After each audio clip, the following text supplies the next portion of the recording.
So sabi ko by December na lang mga idol, kasi bubuhayin muna natin para pagbili ninyo buhay na, di ba? Yan. So kaya December natin, out natin lahat to mga kabo, kasi huwag kayong maglala. So ito malalakas, ito yung medyo mas malalaki to. Lakas, nakita mo na halatang malakas talagang tugas kapag ganyan mga kabo, kasi lakas. So yung iba dito hindi na natin masyadong winner-shop yung mga sanga kasi what's up mga kabosa, welcome to the channel ko guys. For today's vlog, update ko kayo dito sa ating mga tugas na tinanim. October ba natin tinanim? 17 ngayon, yung mga 16 days. So tinan nyo mga itsura nyan. Mamaya lalapitan natin yung video para mas makita nyo yung itsura mga kabosa. So guys, wag natin patagal na pasukan na intro ko, kaya intro, pasok!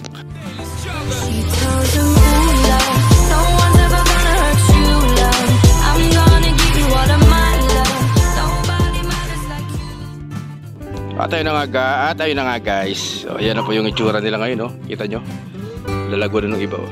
So buksan natin yung gripo natin, diligan natin. Habang tayo ay nag-update ako sa inyo, didilig tayo mga kabonsay. Yan, so nagpakapit talaga tayo ng pandilig dito sa garden. Yan, sobrang sikip, pero ayos lang. Video natin guys. Ayan, tubig, oh. So hindi pa ako nakabili ng palagay dito sa dulo ng hose para mas pino yung talasik ng tubig. Pero yan na muna pansamantala. So tingnan nyo guys, oh. So ito yung ating cascade. Yan, dalawang cascade dyan. Yung isa may dahon na, kita nyo kulay green. Yung isa wala pa. Ewan natin kung mabubuhay. Kita nyo to, Laguna. Yan, oh. Talago, yan, may mga dahon na mga kabosay. So ganyan talaga yan, kahit dati pa nung bumibili ako ng tugas nun, meron talagang malakas. At syempre merong nahuhuling labasan ng shoots. Ano, so, may mga shoots na. Ito pa, ano, ganda nyan.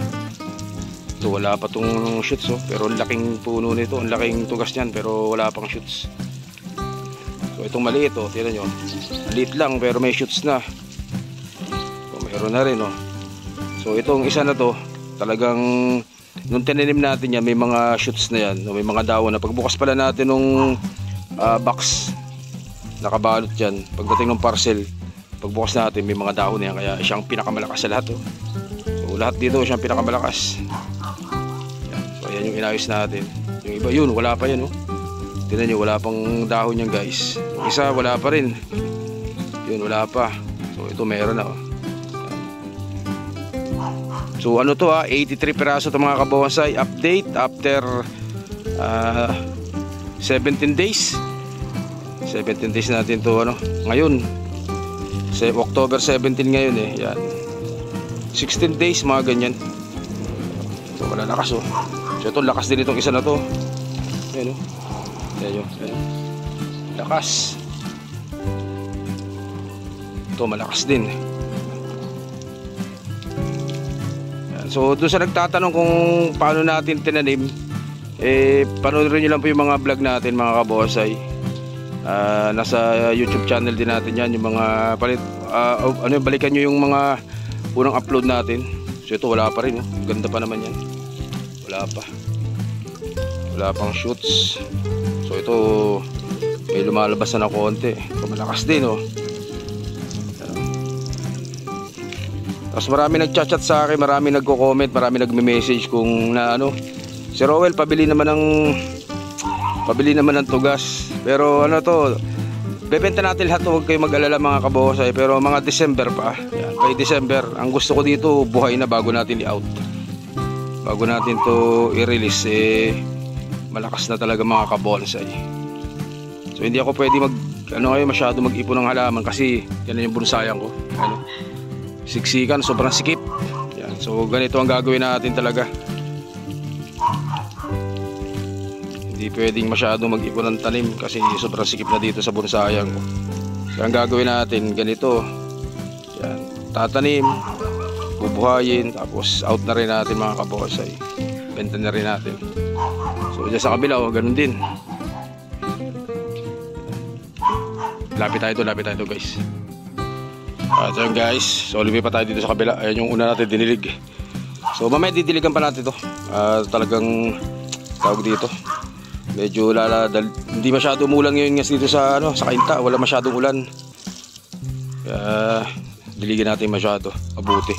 So ito malalakas oh. Ito yung medyo mas malalaki to. Malakas. Yan yung mga itsura ng mga galing kay Newbie Wow. Doon sa nagtatanong pati kung kanino natin nabili, kay Newbie Wow po, Newbie Wow Mats. Yan, hanapin nyo lang po sa Facebook. So nakalagay po yan doon sa mga unang video ko, yung profile niya. Hanapin nyo lang po. Yung malakas yun doon sa ilalim ng banya natin na yun. So isa na yun, yung pinakamalaki na yan. May shots naman pero mabagal, maliit pa. Pero itong medyo lalago, kita nyo yan. Kitang kita mo na halatang malakas talaga ang tugas kapag ganyan mga kabuwas lakas. So yung iba dito hindi na natin masyadong winorship yung mga sanga kasi ganyan nga ang tugas. Minsan dun sa sangang nabili natin hindi dun tumutubo, umaatras. Saka na tayo mag-workshop kapag ganito na buhay ng mga kabonsai. So kagaya nito, yung sanga niya sa dulo walang tubo, sa baba tinubuan. Kung tinanggal natin yung sanga na yun, inigsian natin sayang naman. So kaya wala pa rin meron, wala sa baba ang shoots. So sa ibabaw wala pang shoots yan so kagaya niyan sa baba nagtubuan, sa ibabaw wala pa. Hinayaan lang natin na medyo naka-workshop naman na tunod dumating dito sa atin. Kahit yung ugat niya naka-workshop na. So, pero nagbukas pa rin tayo ng konti mga kabonsai. Lakas niyan, malakas. Yung ganda niyang isa na yan.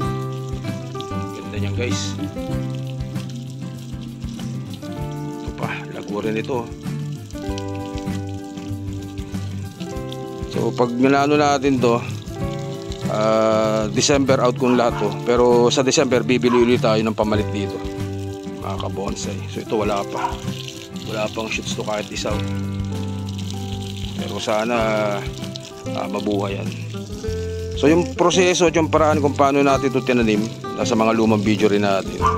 So ang ginawa natin dito, pagdating ng materialis galing Davao o Jensen, binabad natin to sa binabad natin sa B1 kasi yun ang available. Wala akong, pero mostly ang ginagamit ko ay anaa, pero wala tayong anaa nung nakaraan.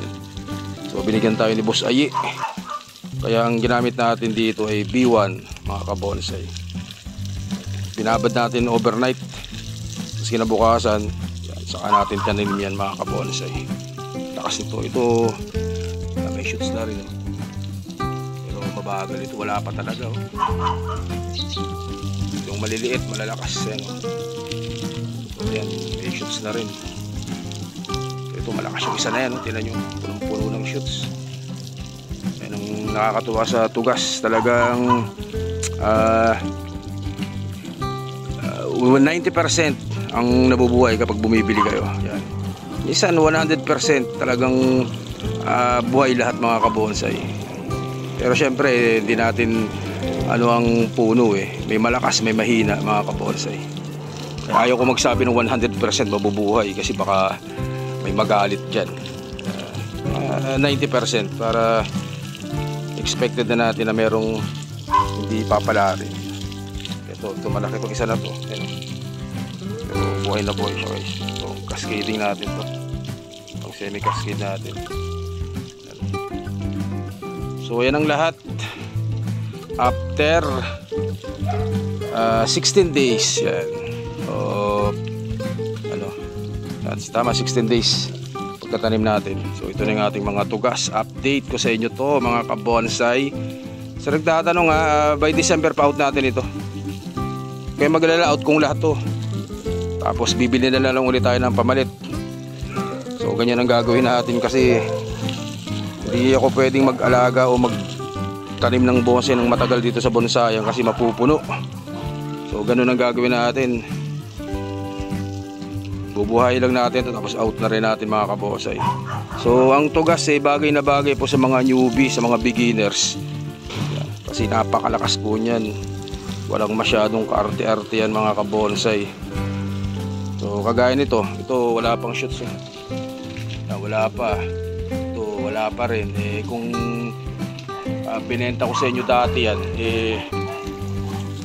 sayang naman ang pera na binili nyo. Kaya ang gusto ko bubuhayin ko na muna dito sa garden ko bago natin i-dispose. So ito kagaya rin ito, wala pa oh. Wala pang shoots. Mas maganda yung makukuha nyo dito sa akin buhay na yung materialis mga kabonsai, para itutuloy nyo na lang, ganun yun. Magbabarang selection na lang kayo pagdating dyan sa inyo. Yan. Kaya bubuhayin muna natin. So 83 piraso to mga kabonsai. Doon sa bago pala na ito, kagaya nito, wala pang shoots so, kahit isa. Pero ang laki niya, sayang, ganda pa naman yan. Kasi wala pang shoots. Kaya mas maganda kung buhay na natin bago natin i-out, para hindi rin sayang yung pera nyo na pagbili mga kabonsai.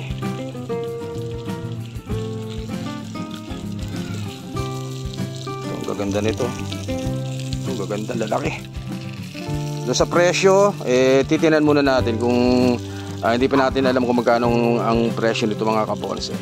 Pero wag naman yung mag-alala, mura lang natin i-out to, para mabilis natin ma-dispose. So December, kailangan maging pera na sa December itong mga tugas na to guys.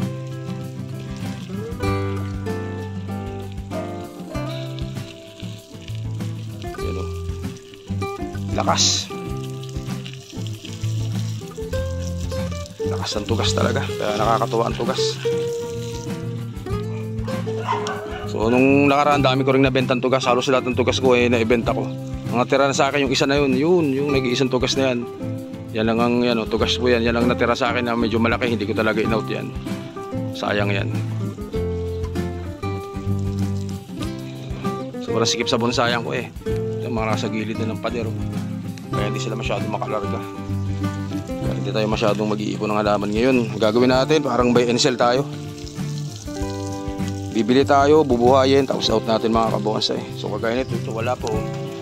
Kung binenta natin ito nung una, sayang naman yung kawawa naman yung nakabili. Kasi maraming bumibili nung nakaraan, nung bagong tanim natin to, o nung pagkadating pa lang, pagka-open ko pa lang, marami na nag-message sa akin na gustong bumili. So sabi ko by December na lang mga idol, kasi bubuhayin muna natin para pagbili ninyo, buhay na, di ba? Yan. So kaya December natin, out natin lahat to mga kabonsai, huwag kayong maglala. So siguro ang benta natin na to, tatluhan, yan ganyan, para hindi sayang yung shipping. Pwede ring maramihan mga kabonsai. Yung malapit pwede ring isahan. So depende sa inyo mga kabonsai. Pero siguro by package tayo ng by 3 sa December. Ganun ang gagawin natin dito mga kabonsai. Yan. Awesome guys, hanggang dito na lang po muna yung vlog natin. So update po yan para dito sa ating mga tugas na bagong tanim, 15 days o 16 days pagkatanim natin mga kabonsai. So guys, hanggang dito lang po muna. Stay safe pa siya. God bless you mga kabonsai. Maraming salamat po. Thank you.